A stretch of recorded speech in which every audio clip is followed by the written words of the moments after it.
When South Africa announced that they are going to send a second string team for the 2-test series against New Zealand, alarm bells rang.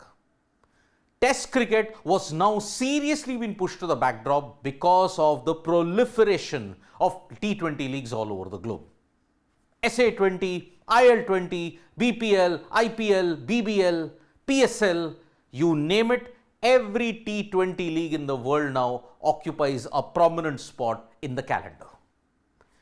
This decision by South Africa's players to abandon the SA20, to not abandon the SA20 rather, and go for the test matches in New Zealand has raised the alarm of the MCC also. The Melbourne Cricket Club recently issued certain diktats and, working upon the recommendations of certain entities, have made some really big changes about the revenue. Working committee in particular has suggested these changes to be implemented so that test cricket retains its prominence. From the next FTP, the Futures Tour program of 2028 onwards, you are going to see some changes which the MCC hopefully will look upon the working committee report. Now, what has the working cricket committee report stated about the test cricket situation?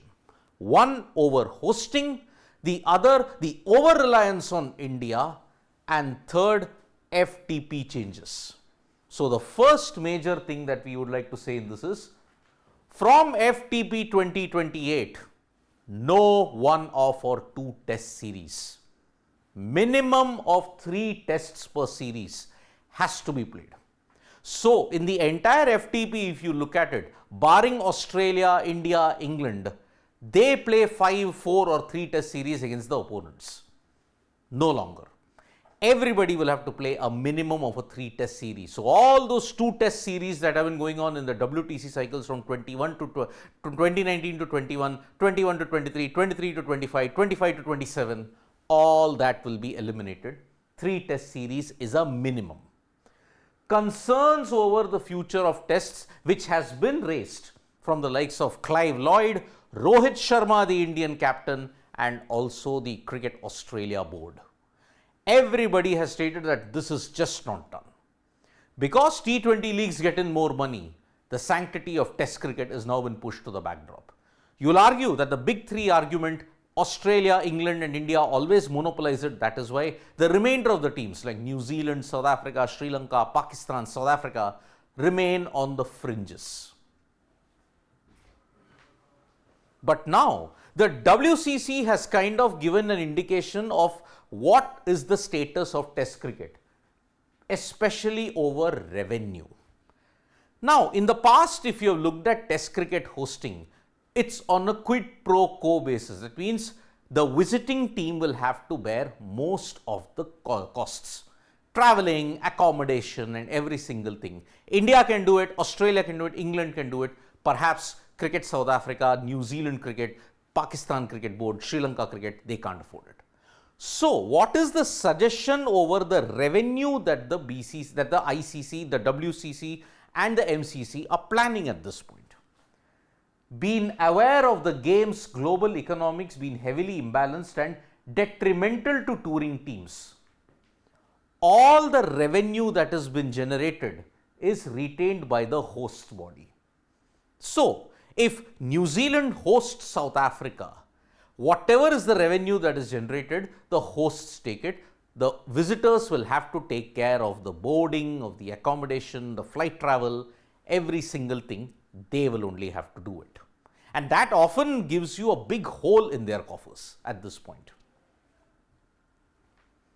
But now, from 2028, the WCC has suggested a massive announcement, a massive amendment. They have said, model to be reconsidered. This quid pro quo model of hosts retaining the revenue, the visitors accompanying their own kind of costs for travel and accommodation, this model will now be reconsidered, with analysis to be conducted on the impact of home bodies absorbing these touring team costs as a way of redistributing income and adding greater context. So, consider Sri Lanka are coming to India for a 3-test series. India plays the generous hosts, and then they ensure that, okay, we will take care of 50 to 60% of your accommodation and travel. Whatever money you save from all this, try and redistributing it to the rest of the cricketing world.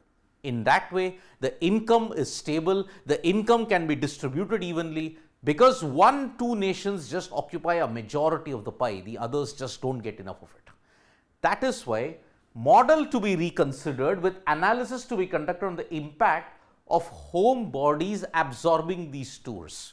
So the likes of India, Australia and England will have to bear 70% of the costs, assuming, to all the lesser teams who are not financially viable, like Sri Lanka, like South Africa, like even New Zealand for that matter. That way, redistribution of the income happens in an equitable way. This analysis will take a 3 to 4 year period. Looking at the economics, looking at the dynamics, looking at the rate, currency rates and every single thing, rate of inflation, all these things will have to be taken into account.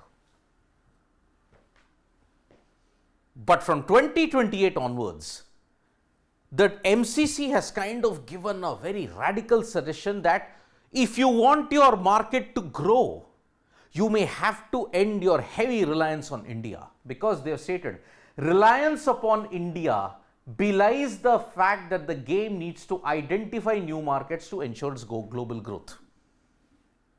Ending the reliance on India, because if you look at it with India, the big three has gotten only solidified.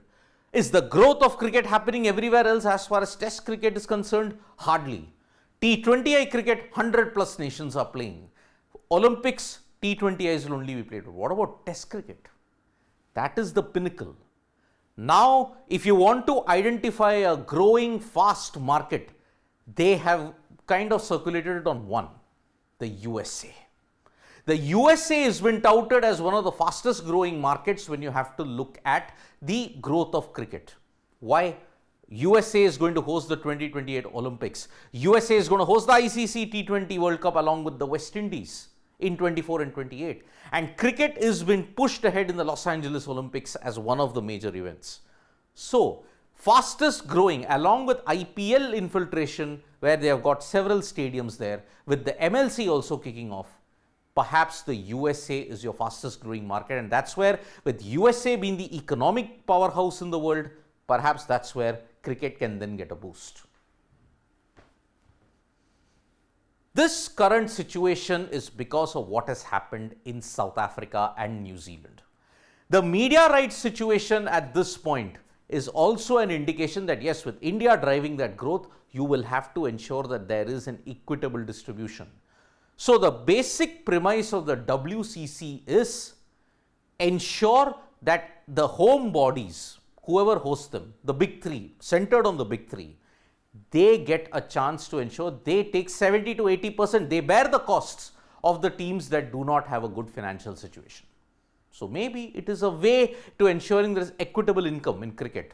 But for 4 years now, this analysis will then have to be reconsidered, because economics change, inflation changes, currency rates change.